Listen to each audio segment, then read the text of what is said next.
Konnichiwa. Jiko shoukai shite mo ii desu ka?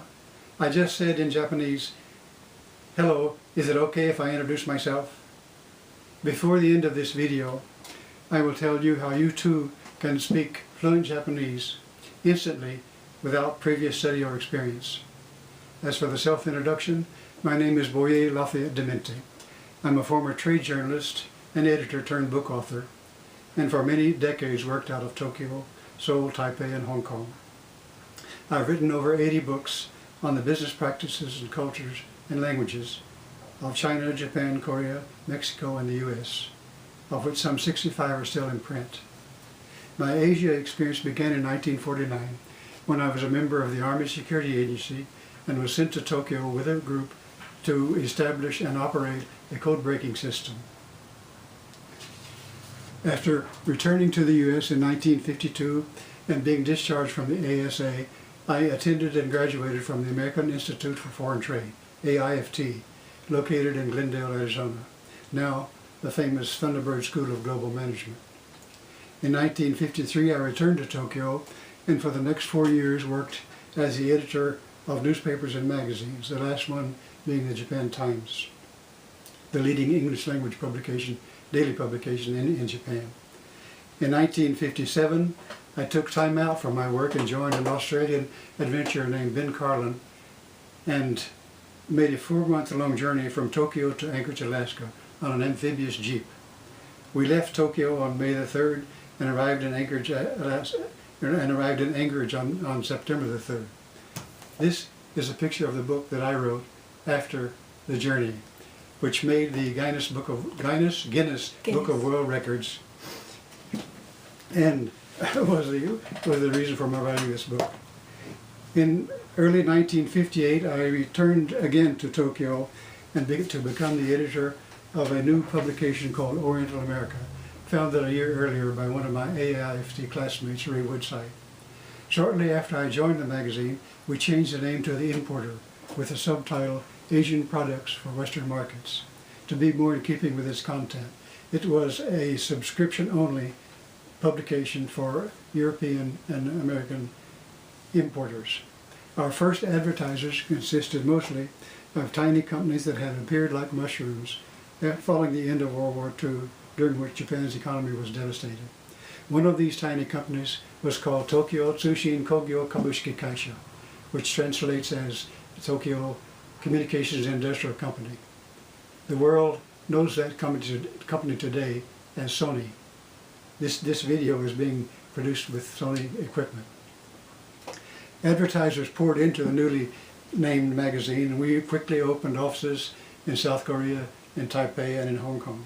And thereafter, the magazine played a leading role in all of these countries becoming exporting powerhouses. My responsibility as editor of The Importer was to cover these areas editorially and to interview Japanese exporters and manufacturers and the buyers who flocked to Japan and to the rest of Asia to meet their suppliers and place new orders. In 1959, as a result of what I learned by interviewing so many Japanese exporters and manufacturers, I published my first book, Japanese Etiquette and Ethics in Business, much of which had appeared as articles in The Importer magazine. In 1960 and 1961, I published 2 more books, Bachelor's Japan and The Tourist and the Real Japan. Bachelor's Japan covered Japan's huge entertainment industries, which consisted of bars, pubs, geisha houses, and cabarets that employed over 1 million Japanese women who catered to businessmen and politicians and played a vital role in how business was conducted, how business and politics were conducted in Japan. Interestingly, among the most avid buyers of Bachelor's Japan were foreign women living in Japan, wives of foreign residents, who obviously were interested in what their husbands were doing after hours. In 1962, I published my second pioneer business book on Japan called How to Do Business in Japan, which was actually how to do business in Japan instead of just buy cheap Japanese-made products. I had the Japanese business book world to myself for almost 8 years. The success of these 4 books allowed me to retire from salaried employment in 1962 and begin writing books full-time. After shifting my home base back to Arizona, I made over 100 long research and writing trips to Asia, producing a series of other pioneer books on the business practices, cultures, and languages of China, Japan, and Korea, and eventually Mexico. Between 2000 and 2008, I wrote 5 books on Arizona. Over the next 3 years, I wrote a number of books on the failures and idiocies of the American business, education, and political systems, and on the sorry state of American culture in general. This video is primarily intended to publicize my newest books, published by Phoenix Books in conjunction with Amazon.com and the book publishing divisions of Barnes & Noble bookstore chain. The titles of these books make their content more or less self-explanatory. For example, Amazing Arizona. Amazing Arizona is subtitled Fascinating Facts, Legends, and Tall Tales. The Grand Canyon Answer Book. Everything you might want to know about the Grand Canyon and then some. Arizona's Indian Reservations, a visitor's guide to Arizona's Indian races, all 23 reservations, all 22 tribes. Arizona's Lords of the Land. This book covers the history and the culture of Arizona's famous Navajo people, who were far more intellectual and far more intelligent than many of the foreigners that they were doing business with during the early years. America's famous Hopi Indians, the subtitle, Their Spiritual Way of Life and Incredible Prophecies.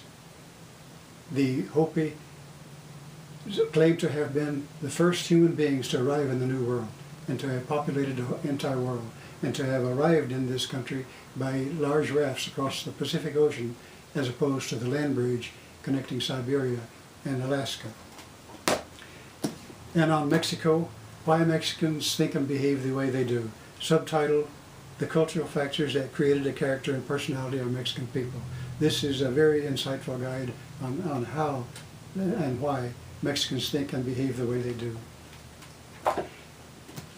The Mexican Mind. This is my newest publication on Mexico, and it is based on the use of over 100 key words in the Mexican language that reveal all aspects of Mexican culture and helps people understand and appreciate Mexican culture. Romantic Mexico, which I think is self-explanatory. And finally,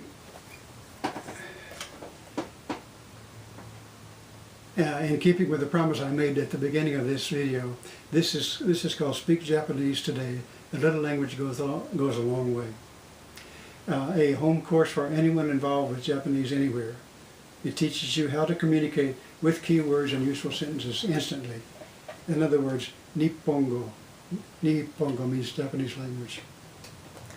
The Japanese language is based on 101 syllables that are variations of just 6 key sounds, a, I, u, e, o, and the sound of the letter N as expressed in the ending sound of the English words run, bun, ton, and so on, the un sound.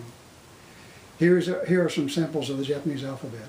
A, I, u, e, o, ka, ki, ku, ke, ko, sa, shi, su, se, so, ta, chi, tsu, te, to, na, ni, nu, ne, no. You can hear how simple these syllables are.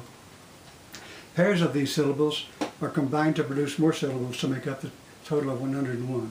For example, ka and ku become Q, na and nu become nu.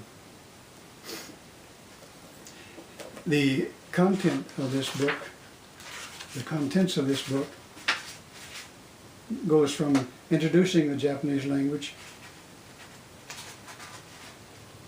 basic building blocks of the Japanese language, and then it goes on to give example expression sentences for airline and railway industries, immigration and customs people, buses, limousines, and taxi people, the hotel industry, the food and beverage industry, and so on, covering all of the more common expressions that people use in their daily intercourse with themselves as with the Japanese.